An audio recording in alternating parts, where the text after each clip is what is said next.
શ્રાવણ મહિનો શરૂ થતાં જ દુનિયાભરના ભારતીય રક્ષાબંધનનો દિવસ જાણવા માટે આતુર થાય છે. કોઈ પણ સંબંધ ના હોવા છતાં પણ રાખડીથી ભાઈ બહેનનું બંધન નિભાવવાનો અવસર મળે છે. રાખડીનો ઇતિહાસ તો આપણને મહાભારતના યુગથી જોવા મળે છે. ભગવાન કૃષ્ણને શ્રુતદેવી નામની એક કાકી હતી. તેણે શિશુપાલ નામના એક વિકૃત બાળકને જન્મ આપ્યો. વડીલો પાસેથી ખબર પડે છે કે જેના સ્પર્શથી શિશુપાલ ઠીક થશે તેના જ હાથે શિશુપાલનો વધ થશે. એક દિવસ શ્રી કૃષ્ણ પોતાની કાકીના ઘેર આવ્યા હતા અને જેવો જ શ્રુતદેવીએ પોતાના બાળકને શ્રી કૃષ્ણના હાથમાં મૂક્યો તે બાળક સુંદર થઈ ગયું. આ જોઈને શ્રુતદેવી તો ખુશખુશાલ થઈ ગઈ, પણ કૃષ્ણના હાથે જ શિશુપાલનો વધ થશે તે વિચારીને તે વિચલિત થઈ ગઈ.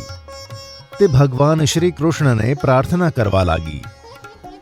ભલે શિશુપાલ ગમે તે ભૂલ કરે પણ કૃષ્ણના હાથે તેનો વધ ન જ થવો જોઈએ.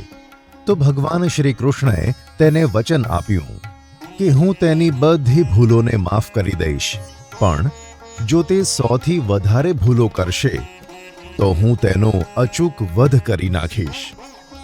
શિશુપાલ મોટો થઈને ચેદી નામના રાજ્યનો રાજા બન્યો.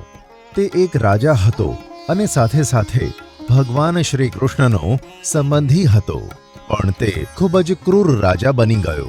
પોતાના રાજ્યની પ્રજાને ખૂબ જ સતાવવા લાગ્યો અને વારંવાર ભગવાન શ્રી કૃષ્ણને પડકાર આપવા લાગ્યો. એક વખત તો તેને ભરી સભામાં ભગવાન શ્રી કૃષ્ણનું અપમાન કર્યું અને બસ શિશુપાલે તે દિવસે જ 100 ભૂલોની સીમા પાર કરી દીધી. તરત જ ભગવાન શ્રી કૃષ્ણે શિશુપાલ ઉપર પોતાના સુદર્શન ચક્રનો પ્રહાર કર્યો. આ રીતે વારંવાર ચેતવણીઓ આપવા છતાં શિશુપાલ સુધર્યો નહીં અને અંતમાં તેને પોતાની સજા ભોગવવી પડી. ભગવાન શ્રી કૃષ્ણ જ્યારે ક્રોધમાં સુદર્શન ચક્ર છોડી રહ્યા હતા ત્યારે તેમની આંગળીમાં પણ ઈજા થઈ. આજુબાજુ રહેલા લોકો પણ તે આંગળી પર કપડું લગાવવા માટે આમ તેમ શોધવા લાગ્યા, પણ ત્યાં ઊભેલી દ્રૌપદીએ કંઈ પણ વિચાર્યા વગર પોતાની સાડીનો છેડો ફાડીને શ્રી કૃષ્ણની તે ઘાવવાળી આંગળી પર બાંધી દીધો.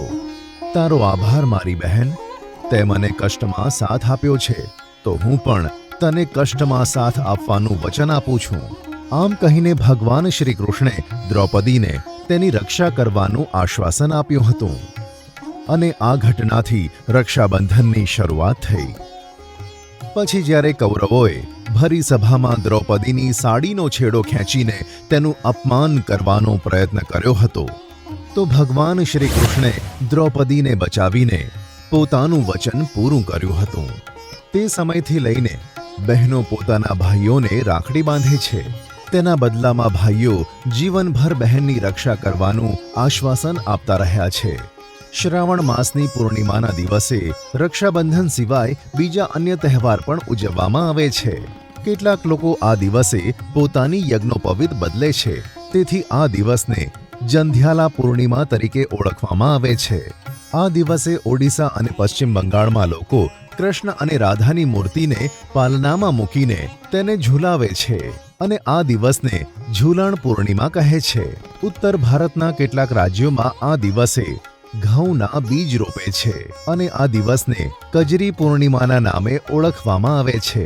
કેરળ અને મહારાષ્ટ્રના લોકો આ દિવસને નારળી પૂર્ણિમા તરીકે ઓળખાવે છે અને તેઓ સમુદ્ર દેવતાની પૂજા કરે છે. જો કે આ દિવસે ઘણા બધા તહેવારો ઉજવવામાં આવે છે, પણ તે તહેવારોમાં સૌથી પ્રમુખ અને લોકપ્રિય તહેવાર છે રક્ષાબંધન.